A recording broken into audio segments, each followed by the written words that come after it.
सासू जी तूने मेरी कदर न जानी। मानव हम दोनों का एमबीए का लास्ट ईयर है। पता है पापा मेरे लिए लड़का ढूंढ रहे हैं। अपने घर वालों से हमारी शादी की बात करो ना। सौम्या बोली, हम दोनों अलग कास्ट के हैं, घर वाले राजी नहीं होंगे। टेंशन न लो मानव अपने दादाजी के आंखों का तारा है। पता था दादाजी उसकी बात नहीं टालेंगे। सांवली मृगनयनी जैसी आंखों वाली एजुकेटेड सौम्या पहली नज़र में ही दादाजी को पसंद आ गई। दादाजी ने मानव के मम्मी पापा को शादी के लिए तैयार कर लिया। आजकल ज़माना सही नहीं है, बच्चों के साथ ज़बरदस्ती नहीं करनी चाहिए। मानव की माँ ने शादी की शर्तें रखी। मेरे हिसाब से ही तुम दोनों रहोगे, हर काम मेरी मर्जी से होगा। जी मम्मी जी। दोनों अपनी शादी की बातें सुनकर फूले नहीं समा रहे थे। शादी के बाद सौम्या ने देखा किचन में ताला पड़ा है।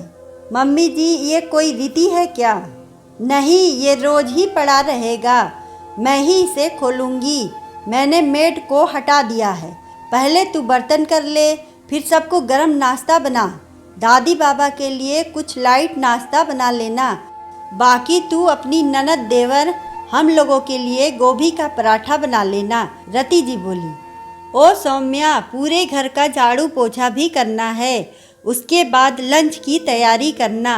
हाँ, अपना घर समझकर सब काम अच्छे से करना। रति जी बोली, एक दिन मैंने यहाँ 10 केले रखे थे और 4 सेव भी। रति तूने उठाए क्या? आजकल घी भी बहुत जल्दी ख़त्म हो रहा है। रति जी ने गुस्से में सौम्या से पूछा। सौम्या, यहाँ फल भी गिनकर रखे जाते हैं, खाने पीने पर कितनी रोक टोक लगाई जाती है। हाँ मम्मी जी, भूख लग रही थी तो खा लिए, सौम्या ने रति जी को जवाब दिया। कुछ समय बाद सौम्या ने एक प्यारे से बेटे को जन्म दिया। उसकी माँ डिब्बा भर के मेवे लड्डू ले आई, लेकिन रति जी ने एक भी लड्डू अपनी बहू को नहीं दिया, सब बांट दिए। जच्चा का कुछ भी विशेष ध्यान नहीं दिया।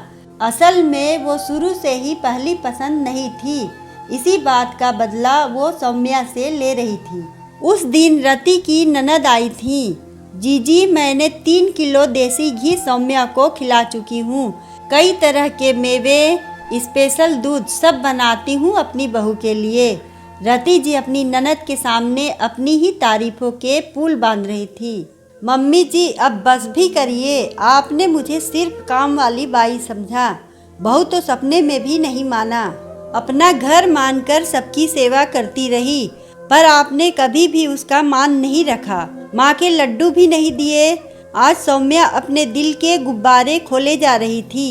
रति जी चौंकती हुई देख रही थी।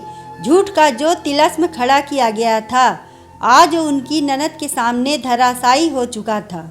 तभी मानव ड्राई फ्रूट्स के पैकेट, घी, ढेर सारे फ्रूट्स लेकर आया। मम्मी जी, आपने बोला था कि इस घर को अपना घर समझकर काम करो, बस वही करने जा रही हूँ। अपना खान पान का और ध्यान रखूँगी, तभी तो मुन्ने का ध्यान रख पाऊँगी, इस घर का, घर के लोगों का ध्यान रख पाऊँगी। सौम्या अपनी सासू माँ से बोली। अब तो पासा पलट चुका था।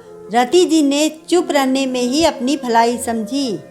अगर आपको हमारी कहानी अच्छी लगे तो वीडियो को लाइक करें, चैनल को सब्सक्राइब करें और कमेंट में बताएं कि आपको कहानी कैसी लगी। धन्यवाद।